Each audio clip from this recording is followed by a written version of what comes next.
co-sponsored the proposed national budget for 2026 over the course of 11 days and almost 90 hours of discussions and debate. We stand here today to open the period of amendments. Every budget cycle is demanding. The long hours and passionate discussions are part of a process that is meant to detect gaps, shore up weaknesses, and correct any inconsistencies in a document that carries real stakes in the lives of our people. Every peso we steward is a promise that government will deliver, that we will do what they will say, we will do what we say and hold ourselves accountable, and that those who serve us will follow through.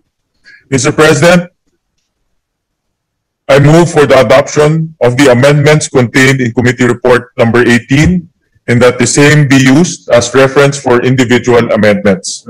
For everyone's information, Committee Report number 18 has been uploaded to the Senate Budget Transparency Portal.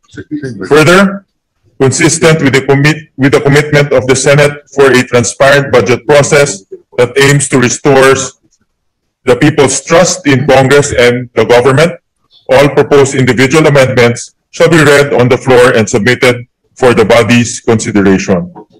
With the consent of the body, the Senate officers will introduce their individual amendments, after which other members will present their proposed individual amendments specifying the agency, the program, activity, project, or PAP, and the amount. I so move, Mr. President. Mr. President, before that, parliamentary inquiry, Mr. President. Senator Alan Peter Cayetano, the minority leader, is recognized. Thank you, Mr. President. Mr. President, may I just ask our dear chairman, ang ating masipag na chairman, some clarification.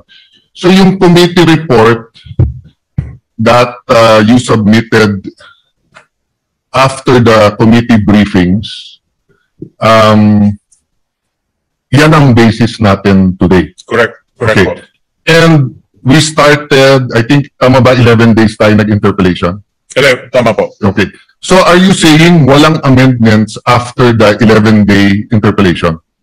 Meron din po. Meron pong mga amendments din po. No, because I'm a member of the committee, I don't remember a meeting where we discussed the amendments to the committee report.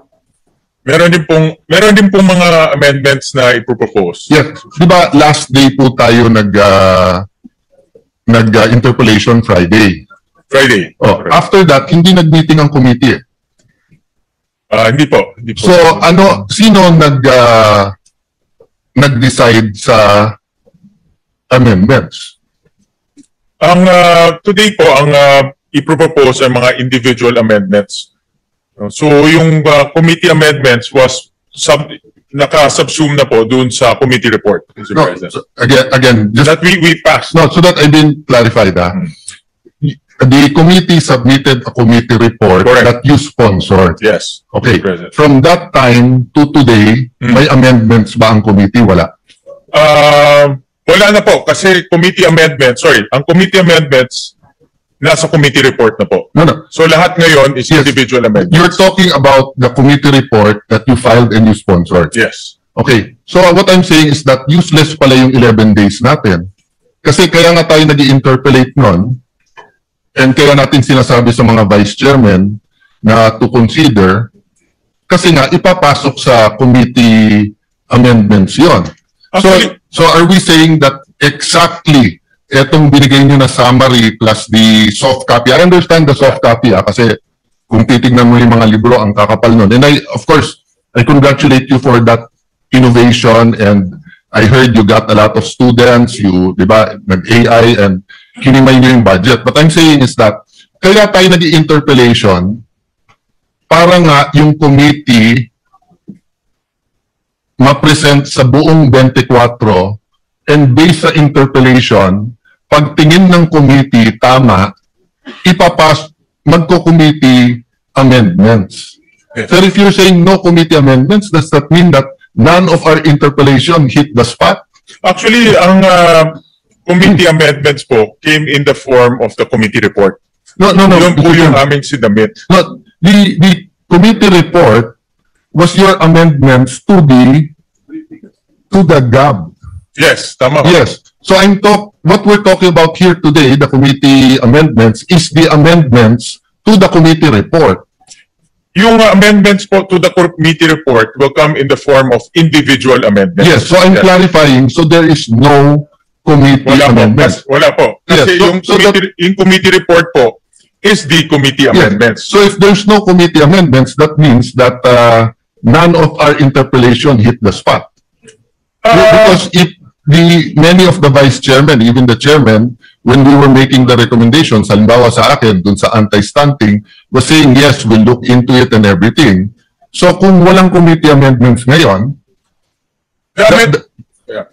that means we went through the process, the 11 days, but we weren't really talking about it. And there was no committee meeting to discuss nga na walang committee Actually po, amendments. ang process, the committee report is the committee amendments. Kasi in-amend ho ng committee yung General Appropriations Bill.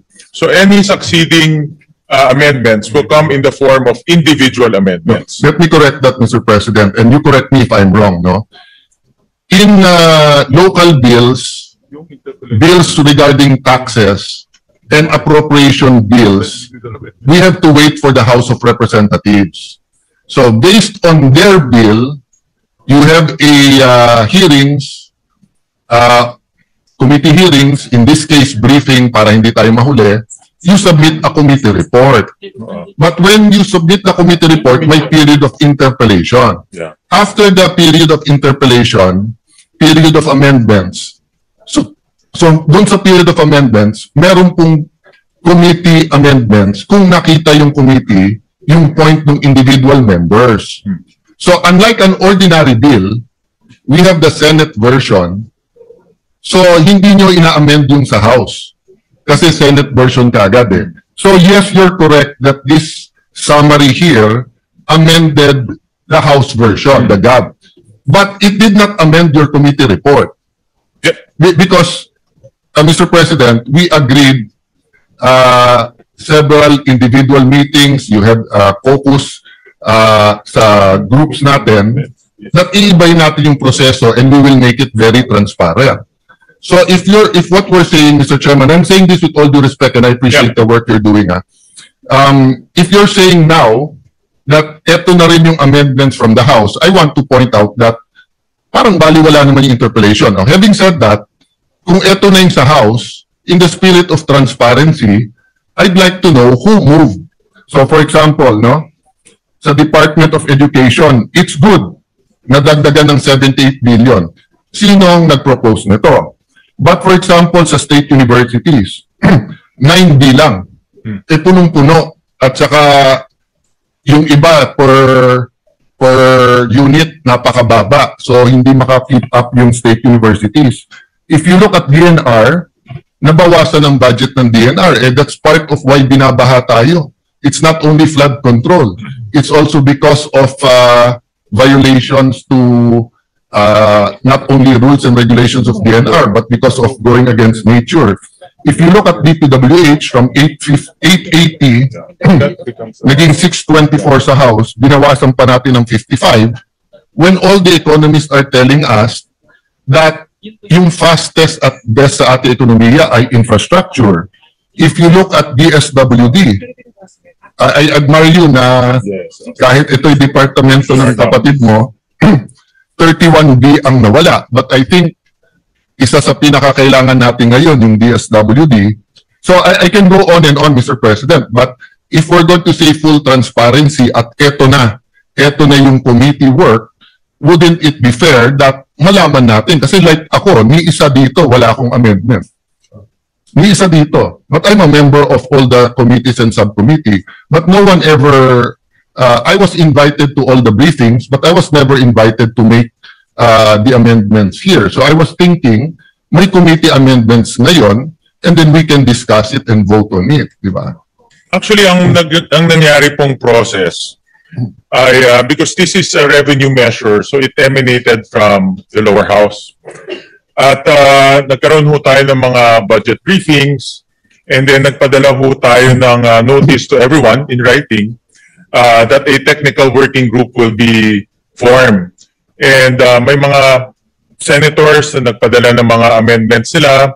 Yung mga staff rin ng mga senators were also there para mag-share nung kanilang mga inputs kung gusto nilang mag-amend. And then at the same time, the Vice Chairman also submitted their committee reports, yung subcommittee reports. So all of those kinonsolidate ho natin during the technical working group.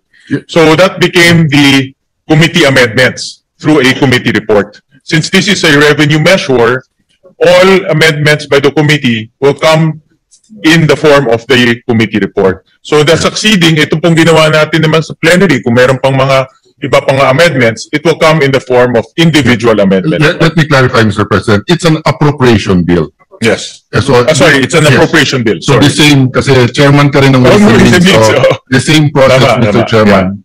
Yeah. Okay. That's But the thing an is, appropriation bill. you're talking about the amendment from the GAB, not the amendment from the committee report. And if, so be it. Kung yun po ang pleasure ng majority at yun ang proseso. But di ba, sabi nga po, you cannot be half a gangster. You're either a gangster or not, di ba? You cannot be half a person who believes in values, di ba? You believe it or not. So either we believe in transparency or not. So if we're going to ask members now to propose their individual, maliliit yun eh. So hindi ba dapat malaman natin kung sino ang nag-propose ng mga to at ang proseso ng pag-a-approve nito.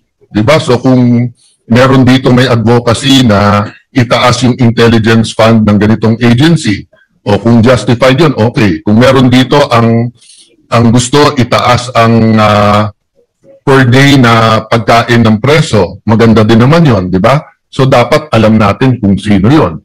Kung meron dito, sinabi DepEd hindi dapat state Q ang mas mataas ang increase. Kasi for example, I agree education, pero 78B to DepEd and 9B sa state universities, medyo malayo. So I'd like to know who proposed this. So kung sinasabi natin yung vice chairpersons ang nag-approve, nagsabit sa inyo, but who proposed it? Kasi we will be showing people here that si Alan may amendment ng 500 million, 1 billion, 5 billion, baka tanggapin nyo, baka hindi. Pero totally inamend natin dito, billion. I'll give you another one example that's important to me. Many of us here believes dapat walang unprogrammed funds. Dapat wala. Kasi before 2022, wala naman unprogrammed eh. Di ba? So, pero ang committee report nakalagay dito, binawasan lang ng 68 billion ang unprogrammed, 174 billion ang natira sa unprogrammed. So that's what I'm saying. If we had a meeting after Friday or a caucus, we could have voted whether or not tingin natin may unprogrammed funds o hindi. But if it's your pleasure, we do that sa individual, that means you will allow us to do the individual and then to give a pretext. So for example, Mr. Chairman, I can move later on to take out the unprogrammed funds as an individual amendment. Is that correct, Mr. Chairman? Well, ang process po natin dahil ngayon po ay submission ng mga amendments. So the committee will welcome yung mga individual amendments sa mga members natin. Last point, Mr. President, because I don't want to belabor. What I'm saying is that it's an extraordinary budget with extraordinary problems. So dapat extraordinary din yung solution. So ang problema, ipapakita natin sa tao yung maliliit natin amendments at kung sino nagpropose nito at kung tatanggapin o hindi. Pero yung kalalaking amendments, hindi nating i-reveal sa tao kung sino ang nag-propose. Actually ho, yung technical working group, dun ho natin pinag-usapan itong mga amendments. Inipon-ipon ho namin yung mga amendments, inipon-ipon ho namin mga recommendations. Marami ho tayong mga senador na nagpadala po ng kanilang mga recommendations. So doon namin inipon-ipon po yung mga amendments. And that's not a problem, Mr. President. If the committee met afterwards for the committee amendments. Kasi even if you look at the rules, amendment comes after the debate is closed.